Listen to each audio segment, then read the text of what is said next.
So the first test is about the flexibility of the thumb.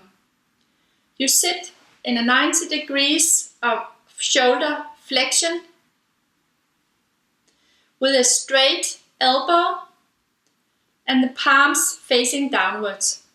You flex downwards the wrist, take the thumb and press it upwards to see whether it can touch the forearm.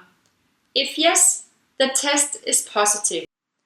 So the second test is about the flexibility of the little finger.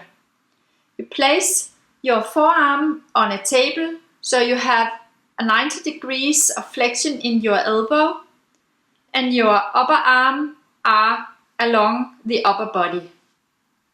Your palms are facing downwards.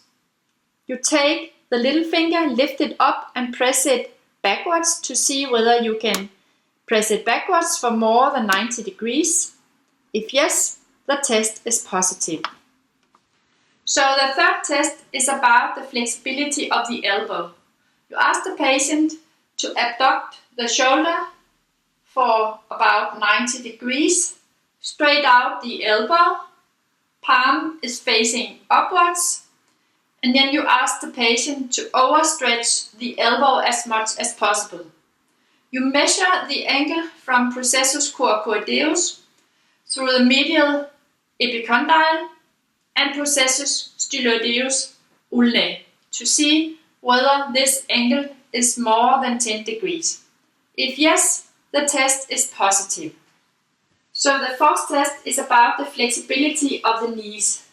You ask the patient to stand upward and to have a little distance between the feet. Then you ask the patient to press backwards the knee to see whether they can overstretch the knee. You measure the angle from trochanter major, the lateral condyle and the lateral malleole to see whether this angle is more than 10 degrees. If yes, the test is positive. So the fifth test is about the overall flexibility of the whole body.